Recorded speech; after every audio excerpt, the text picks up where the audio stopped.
있고 하나 있는 아이도 벌써 중학교에 입학을 해서 제법 다 키운 듯한 기분도 듭니다. 맞벌이를 하느라 육아가 어려웠지만 아이가 크고 어른 말을 들을 줄 알게 되니 육아도 한결 수월해지더군요.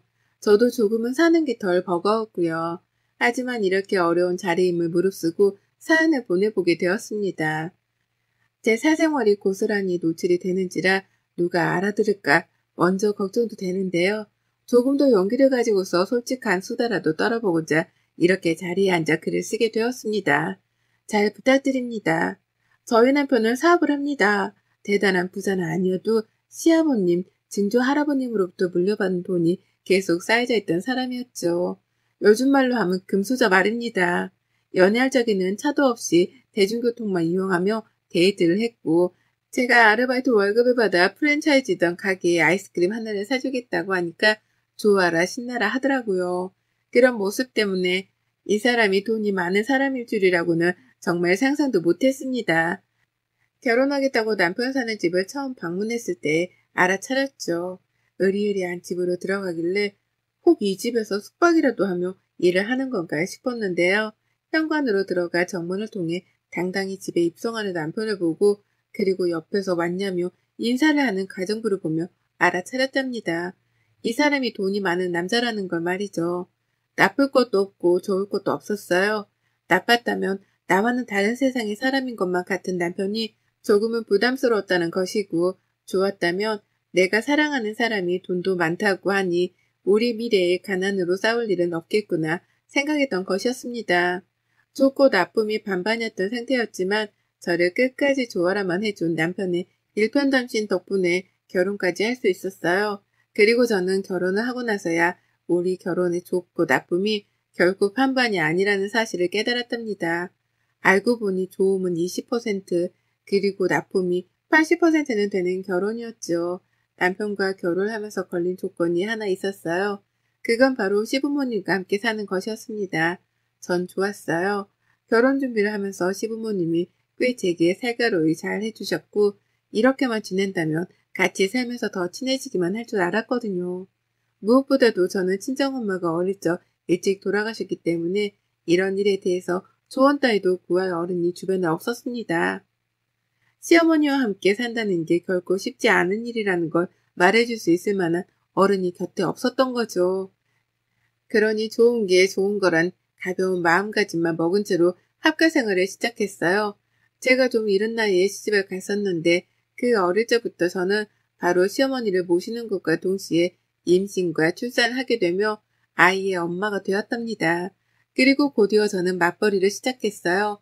부잣집으로 시집을 가서 아이를 낳고 잘 살기만 하면 되는 게 아니었냐고 놀라셨을 분들을 위해 말씀을 드리자면 저는 시어머니 때문에 100% 강제적으로 맞벌이를 시작하게 되었답니다. 당장 가지고 있는 것이라고는 대학 졸업장이 전부였던 저에게 갓 낳은 아이도 내버려 둔 채 밖에 나가 돈을 벌어오길 강요하셨거든요. 뭐가 뭔지 하나도 몰랐지만 어머님이 시키는 대로 했습니다. 당장 나가서 일을 시작하려니 유부녀의 아이까지 있는 저를 쉽게 받아주는 곳은 없었고 겨우겨우 남편의 도움을 받아 남편 친구분이 일하는 회사에 격리로 들어갔어요. 남편 회사에 취업을 하면 안 되나 싶었는데 시어머니가 그건 또 죽어도 싫다더군요. 원래 와이프랑 한 직장에서 일하는 게 아니라면서 학을 떼듯 반대를 하셨답니다. 그러니 남편도 저를 취업시켜 주려다 되려 친구 직장에 소개를 시켜줘야만 했고 뭔가 상황이 우습게 돌아갔어요. 돈 많은 집안의 며느리가 취업을 구걸하는 꼴이었달까요? 하지만 전 괜찮았습니다. 내 통장에 내가 일한 만큼의 돈이 들어올 테니 그걸로 내 간식거리, 내 옷, 하다못해 내 아이 선물도 내 스스로 살 수 있겠다 싶었거든요. 밖에서 일하는 동안에 시어머니께서 아이를 또 돌봐주니 제가 체력적으로 힘들 것도 없었고요. 그런데 이게 좋은 게 결코 아니더라고요. 시어머니가 참 독하리만큼 저에게는 매정하셨답니다. 한 번은 이런 말씀을 하시더라고요. 돈 없는 며느리가 집에 들어온다길래 딱 하나만 따져봤다고요.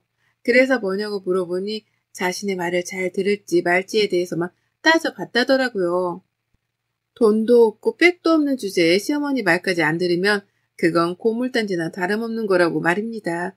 그래서 시험을 해보셨대요.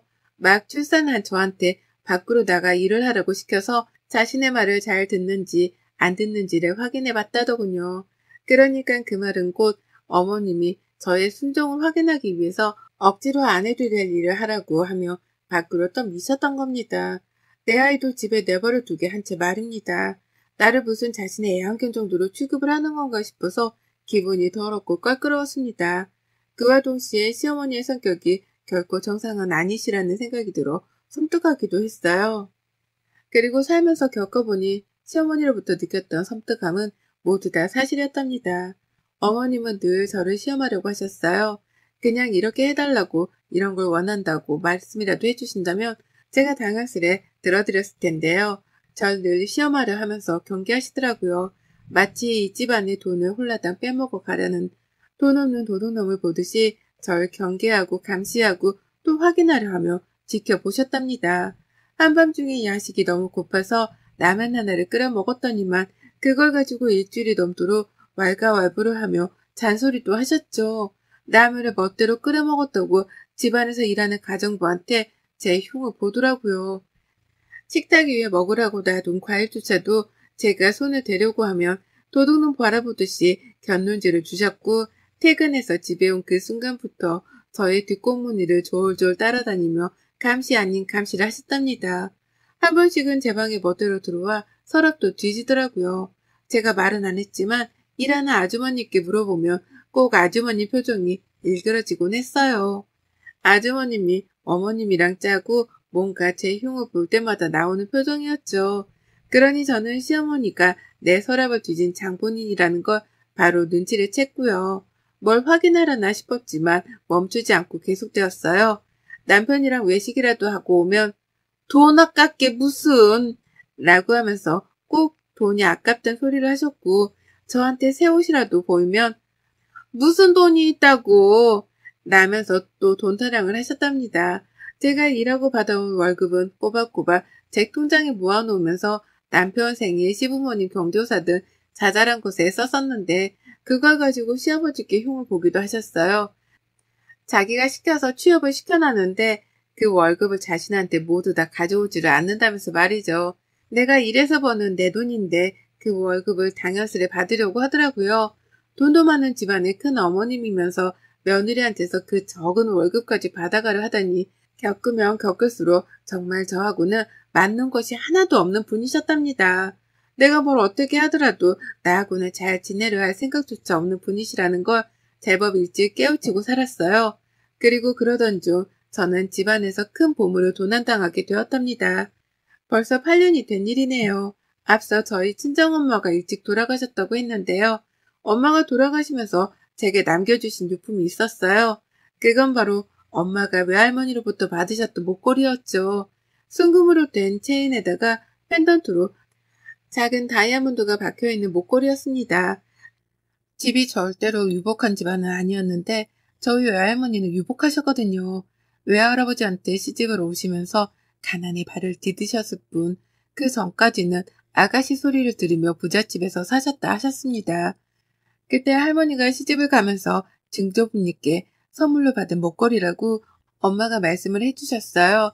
그게 저희 할머니 그리고 엄마한테는 가장 비싸고 예쁘고 값진 귀중품이었고 엄마는 그걸 하나뿐인 딸이던 저에게 물려주신 것이었어요. 저는 당연히 아깝고 다를까봐 무서워 목에 매달아 본 적도 없이 보석함에만 넣어두고만 살았고요. 시집을 오면서는 시댁에 들고 오긴 했는데 시어머니 하는 짓이 너무 무섭고 걱정이 되어 깊숙한 곳에 숨겨놨답니다. 안방 안에서도 저 혼자만 알 수 있는 안방 침대 매트리스 속에 말이죠. 안방 청소 자체를 하지 말아달라고 아주머님께도 부탁을 드려놨기 때문에 저 아니고서는 남의 침대 매트리스를 들어 올리면서까지 수색을 할 사람은 집안에 아무도 없었답니다. 그런데요, 그게 사라졌어요. 8년 전 딱 이맘때에 말이죠. 야근을 하고 집에 왔는데 저를 빼놓고 시어머니가 남편이랑 아이를 데리고 외식을 하러 나가셨더라고요. 당시 시아버지는 이미 돌아가신 후였는데요. 집안에 혼자 있고 우쩍한 것이 뭔가 기분이 그리 썩 좋지 못하던 와중에 침대 매트리스를 들쳐 올렸습니다. 그냥 그러고 싶었고 오랜만에 엄마가 남긴 유품 구경하며 엄마 생각이나 하려고 목걸이를 찾는데 아무것도 없는 광경에 간이 떨어져 버렸네요. 난리도 아니었어요. 그게 값으로 따지면 8년 전 800만 원 정도가 되는 거였거든요. 비싸고 귀한 걸 아니까 저도 함부로 메고 다니지 못했던 목걸이였어요. 근데 그게 없어진 겁니다. 난리도 그런 난리가 없었습니다. 저는 집 나간 남편을 찾고 목걸이가 없어졌다고 온 집안을 헤집고 다녔어요. 그 큰 집을 남편이 올 때까지 혼자 뒤지고 삭히고 해가면서 난리도 아니었죠. 하지만 며칠에 걸쳐 찾으려 했던 엄마 목걸이는 결국 찾지를 못했고 그렇게 8년이 지났습니다. 저는 이미 경찰에 신고도 했었고 저희 아이한테도 묻고 일하는 직원한테도 조사를 하고 혹여나 도둑이 들었나 싶어 근처 집안의 CCTV도 뒤져가면서까지 찾으려 노력했어요. 하지만 결국 아무것도 건진 게 없었습니다. 정말 아무것도 찾지를 못했어요. 신고를 하고 어디서 나올까 싶어 고물상도 뒤지고 별별 짓을 다 했어도 건지지 못했어요. 당시 옆에서 저를 지켜보시던 시어머니는 그러시더라고요. 뭐 대단한 물건이라고 그렇게 신고하고 여러 사람들까지 힘들게 하면서 찾으려 하냐고 말이죠. 눈 하나 깜빡하지 않을지 냉정할 정도로 그리 말씀을 하셨답니다. 친정에서 물려줘봤자 뭐 얼마나 귀하고 비싼 보석이겠냐면서 무시를 하는 발언까지 서슴찮게 뱉어내셨죠. 제가 돌아가신 엄마께 죄송한 마음에 울기도 많이 울었었는데요. 그런 저를 보며 살다 살다 일이 한심한 사람을 처음 본다는 말까지 하면서 한숨을 크게 쉬더라고요. 급기야 자신이 도로 사줄 테니까 집안에 경찰이든 누구든 그놈의 보석 얘기를 하는 사람이 없게 해달라고 큰 소리를 내기까지 하셨네요. 그걸 사기 위해서 찾는다고 찾아지는 보석도 아니었고 제게는 무엇보다도 의미가 큰 물건이었는데 어머님은 그런 것 따위를 신경 쓰지 않으셨답니다. 오히려 우는 제게 시끄럽게 하지 말라며 방 안으로 쫓아내 문을 강제로 닫은 채 안에서만 울게끔 만들기도 하셨었네요. 저는 그때 후유증으로 시어머니께 완전히 등을 돌렸고 더 이상 이렇게 시어머니를 마주보고 살 자신이 없다며 남편이랑 본격적인 분가 얘기를 나누기 시작했습니다.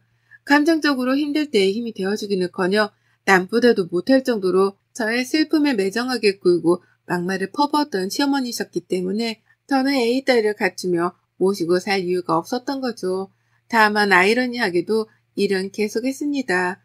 언제 어떻게 시어머니 때문에 또 남편이랑 갈등을 빚고 급기야 이혼을 할지 모르겠던 불안감이 들었거든요. 그래서 어머님의 강요로 맞벌이를 시작했음에도 불구하고 분가를 하고 나서까지도 일은 손에서 놓치지 않았어요. 그러는 사이 어머님은 수도 없이 학가를 도로 요구하시며 제가 모자 사이를 갈라놓으려 한다는 둥, 집안에 돈만 보고 들어와선 재산을 본격적으로 탐내를 한다는 둥에 별별 이간질을 하셨어요. 누가 들으면 제가 정말 이 구역에 미친 여자라도 되는 줄 오해를 했을 텐데 천만 다행이었습니다. 약간의 갈등과 싸움이 있을지라도 끝까지 저를 믿어준 남편 덕분에 시어머니의 이간질이 그리 효과가 있지만 않았던 거죠. 그리고 전 목걸이를 잃어버린 그 8년의 시간 동안 엄마의 기일만 찾아오면 미친 듯이 눈물을 흘렸어요. 그거 하나라도 만지작거리며 엄마와의 추억도 떠올리고 엄마의 흔적을 살폈는데 그게 사라져버리니 엄마마저 사라져버린 것 같았거든요. 죄스러운 마음에 흘린 눈물이었고 시간이 지날수록 오히려 아픔은 배가 되었습니다. 여전히 틈만 나면 한 번씩 금은방이라든지 경찰에 수사 요청을 해가면서 잃어버렸던 목걸이의 흔적을 찾으려 했어요. 그 당시 돈 800만 원짜리 목걸이였으니 지금은 못해도 1000만 원이 훌쩍 넘을 거다 싶었고요. 적은 돈도 아니었기 때문에 누가 훔쳐갔을 거란 생각은 늘 지울 수 없었습니다. 누군지는 몰라도 더더욱 벌을 받아야 한다고 생각했고요. 솔직한 마음으로 시어머니가 의심이 가기는 했지만 물증이 없었기에 섣부르게 누군가를 의심한다는 발언은 꺼내지 않았었죠.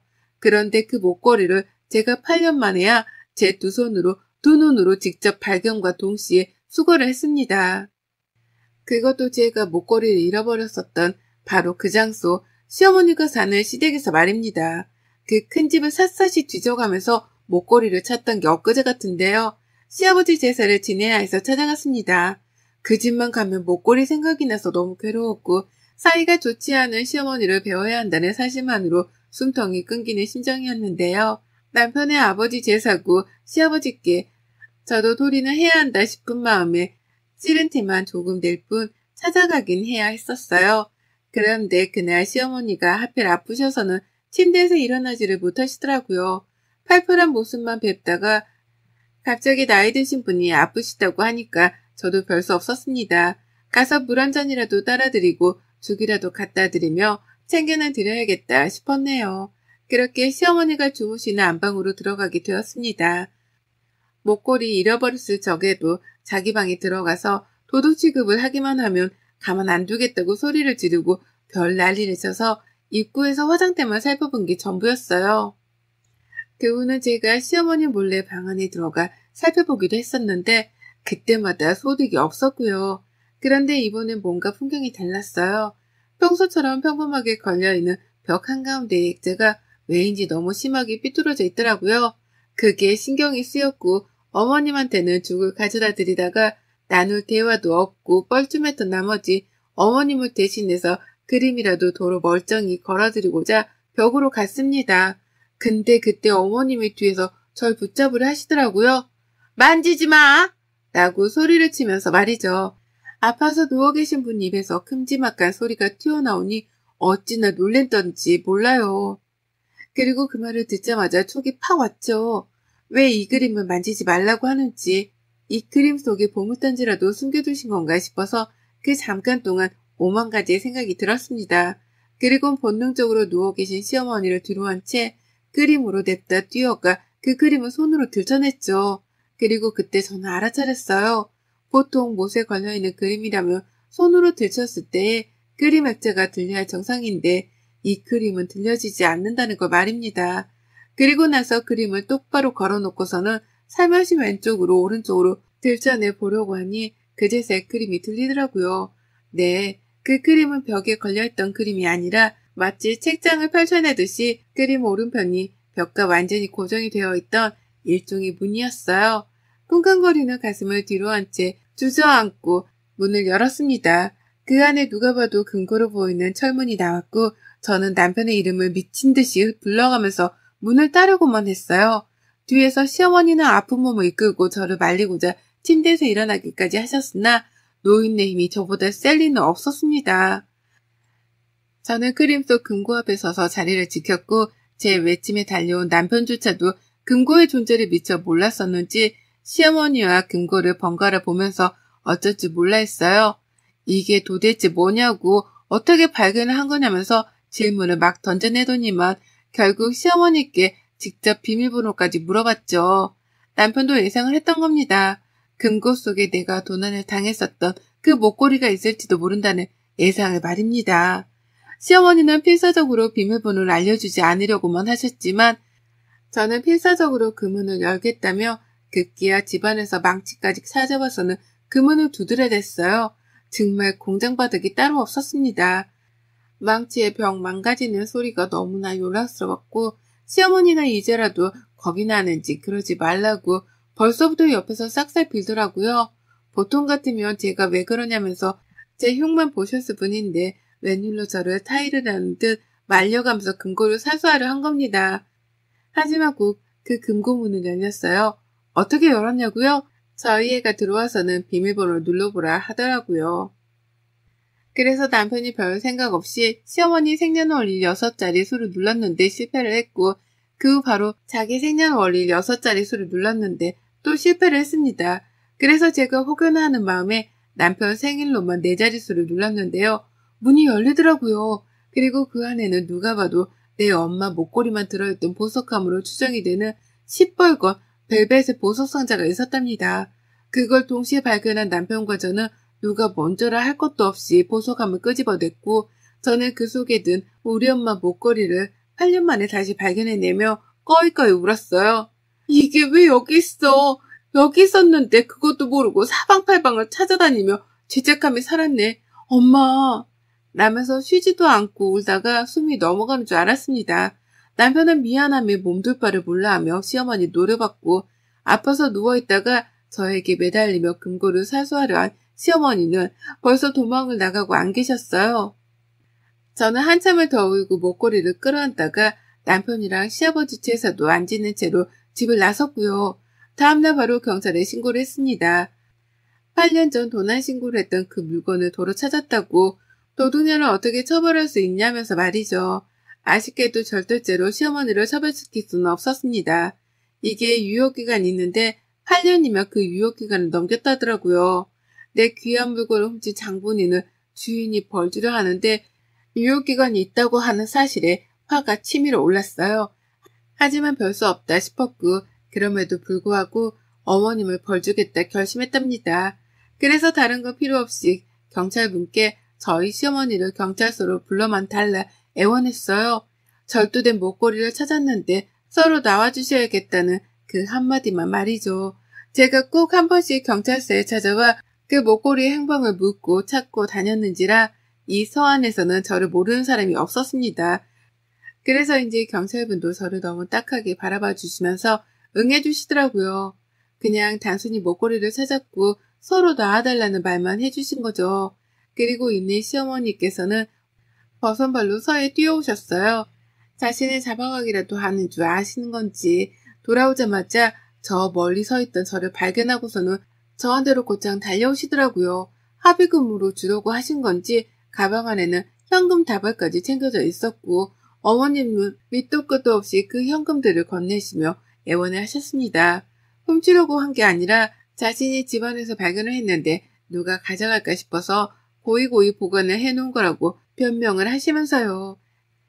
자신이 훔치려고 한 게 아니라는 말만 되풀이를 하며 돈다발을 제게 넘기셨고 그래도 풀리지 않는 제 표정에 불안하셨는지 발을 동동 구르면서 한 번만 봐달라 손을 싹싹 비셨답니다. 전 아무것도 하지 않고 서 있기만 했는데 어머님은 도둑이 제발 저리듯이 스스로 찔려서는 애원하고 돈다발 건네주고 싹싹 빌기까지 하며 용서를 구하신 거죠. 그러다 그끼야 스스로 예뻐 보여서 목걸이를 훔친 거라는 자백을 하시더라고요. 전 정말 아무 말도 하지 않은 채 경찰서에서 나서려는 시어머니를 무섭도록 노려본 게 전부였습니다. 근데 어머님은 돈 주고 봐달라 애원하다 자백까지 하시더니만 그끼야 스스로 그 귀한 무릎까지 먼저 꿇으셨어요. 이 집에 시집와서 평생을 도둑 취급을 받으며 살았던 저였습니다. 밤에 야식 하나 먹는 걸 가지고도 자기 집안의 음식에 함부로 손을 댄 도둑마냥 취급을 당했던 저였죠.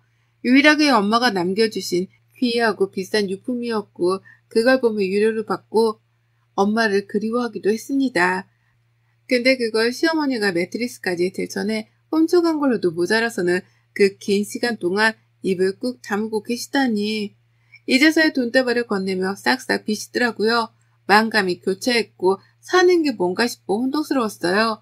남편은 같이 죄스럽다며 저를 토닥인 채 고개만을 푹 숙였고 시어머니는 한 번 꿇은 무릎을 다시 펴기 힘드셨는지 그 자리에서 돌처럼 굳어버리셨습니다. 그리고 전 어머님을 무시하기로 했죠. 평생 지금 무릎 꿇은 스스로의 모습을 떠올리며 죄책감에 사실하고 그 사과도 안 받아줬습니다. 그냥 됐다는 말. 어머님 돌아가시면 제사는 안 차려드릴 테니 제사밥 얻어먹을 생각은 안 하시는 게 좋을 거라는 악담만을 남기고 일어서시라는 말도 없이 먼저 자리를 나와버렸답니다. 어차피 법적 조치를 하지 못해 아쉬운 와중이었는데 먼저 돈도 건네주고 무릎도 꿇으시니 더 복수할 필요는 없었던 거죠. 그냥 그 수치심을 그대로 안고 사시길 바라며 용서한단 말 따위도 없이 어머님을 버려두고 경찰서를 빠져나왔네요. 그날 하루 종일 목걸이를 찾았다는 생각에 가슴이 후련스러우면서도 시어머니의 굴욕을 떠올리며 몇 번이고 환호를 질렀던 것 같습니다. 그래 못되게 살더니만 노년에 꼴 좋다면서 말이죠. 그리고 전 다시 목걸이를 잃어버리지 않겠다는 각오로 금고까지 사서는 그 안에 목걸이를 고이고이 간직하기 시작했답니다. 이제 다시는 어머님께 보일 일도 뺏길 일도 없는 이 목걸이를 죽을 때까지 간직한 채로 살 거예요. 두고두고 떠올려보며 시어머니가 제 앞에서 무릎을 꿇은 그 굴욕도 되새길 거고요. 긴 시간 걸쳐서야 제게 다시 돌아온 이 목걸이를 다시는 도둑질 당하지 않을 겁니다. 여러분의 생각은 댓글로 남겨주세요. 오늘도 시청해주셔서 정말 감사합니다.